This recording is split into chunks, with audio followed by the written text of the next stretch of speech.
Tobias. Hello. How are you doing? So what can we expect from you and Sam getting up close and personal this season? Yes, it gets dark and personal in Wentworth Prison. I hope. I mean, it feels like it's some of the sort of darker stuff that Diana wrote, certainly in the first book, and I think. But I hope it will also be, as well as being dark, it will be emotional and psychological and a sort of fitting conclusion to what has become a sort of a deeper and deeper relationship between these two, a very bizarre and curious relationship between these two men. Are you going to make all of the Americans happy and bring your one-man show stateside? I very much hope so, yeah. I think, obviously the play is written by an American writer, Wallace Shawn, who's a New Yorker, so we would certainly love to bring it to New York. So if there's any hotel owners out there who want to host us, then I'm very much keen to bring it home, yeah.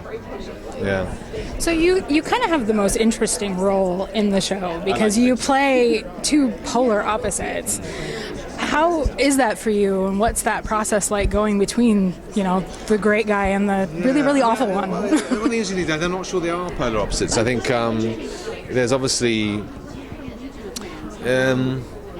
I think what's been good about the writing and how we've approached it is looking for similarities as well as differences, so that Frank isn't just uniformly just lovely, and Jack is not uniformly just a monster. It's been great to find those moments in Jack where you see some humanity, some emotion, and also with Frank to find moments where he is less than reasonable. And then I think that makes them both a bit more human. Have you ever had to go between the two of them in the same episode or same day? No, not the same day. No, not yet. I feel that one day it will happen. Yeah. Do you have any music or anything that is your process to bring you into one or the other? Yes, character? I remember using. I can't remember what the music was, but I often use music in my work, and I remember for that stuff where Frank is up by the stones in episode 8 and thinks he hears Claire.